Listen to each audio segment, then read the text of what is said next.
Selepet. Jadi Bang Anies di debat Cawapres kedua, Caimin menyampaikan bahwa akan menggeser prioritas pembangunan.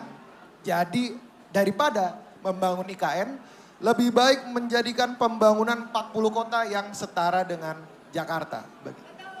Di sisi lain, pembangunan IKN ini, Bang Anies itu menggunakan APBN. Kita nonton juga kemarin Bang Anies di debat Cawapres.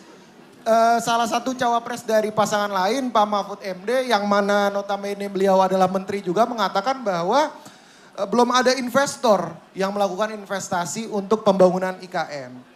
Jadi bagaimana kira-kira tanggapan Bang Anies? Dan kira-kira bagaimana sih konsep pembangunan 40 kota setara Jakarta itu untuk dapat diwujudkan dalam 5 tahun ke depan? Bang Anies silahkan 5 menit, 2 menit. Kami tidak berencana membuat kota baru, bukan. Kenapa kita mengantisipasi pembangunan peningkatan kota-kota di Indonesia, di upgrade kira-kira 40-an kota? Karena urbanisasi akan terjadi dan sudah terjadi. Hari ini 57% penduduk Indonesia tinggal di perkotaan. Diperkirakan di tahun 2050, 27 tahun lagi, 70% penduduk Indonesia akan tinggal di perkotaan. Bahkan ada yang menyebut 75%. Nah, urbanisasi ini akan terjadi di seluruh dunia, termasuk Indonesia. Bila kita tidak segera melakukan upgrade atas kota-kota yang ada di seluruh Indonesia, maka yang terjadi adalah kota-kota itu akan mengalami problem seperti Jakarta pernah alami.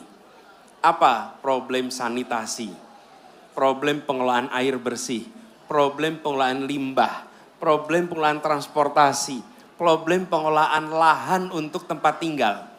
Kenapa? Karena tidak direncanakan terjadi kedatangan orang begitu banyak di kawasan perkotaan.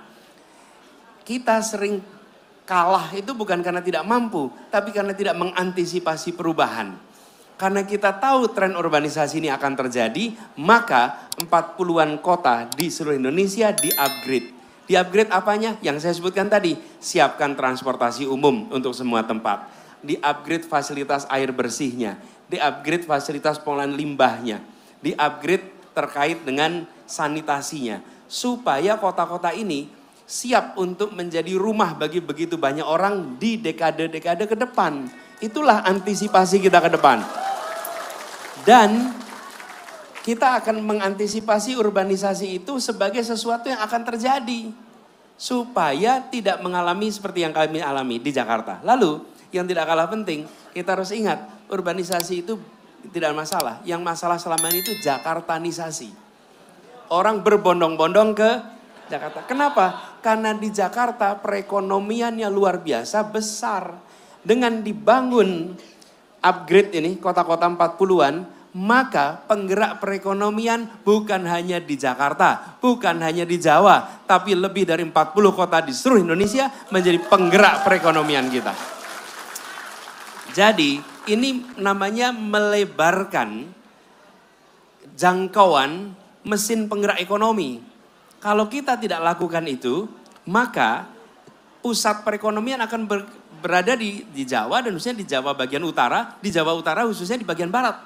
Nah inilah yang mau kita lakukan. Begitu kota-kota itu dibangun, apa yang terjadi? Kegiatan investasi akan berdatangan. Kegiatan usaha akan terus berjalan. Kenapa? Karena infrastruktur dasar disiapkan. Selama ini yang dipikirkan infrastruktur makro. Infrastruktur mikro terlewatkan. Infrastruktur mikro itu apa sih? Air bersih, saluran gas, listrik, internet, pembuangan air, pengelolaan limbah, itu infrastruktur mikro. Itu yang akan kita bangun. Dan kami yakin dengan anggaran yang setara seperti yang digunakan untuk membangun satu titik namanya Nusantara, bila itu dimanfaatkan untuk lebih dari 40 kota, kita bisa mengubah 40 kota ini menjadi. Jadi jangan membayangkan membabat lahan untuk bikin satu kota, bukan. Tapi termasuk Pontianak di-upgrade menjadi kota yang lebih maju.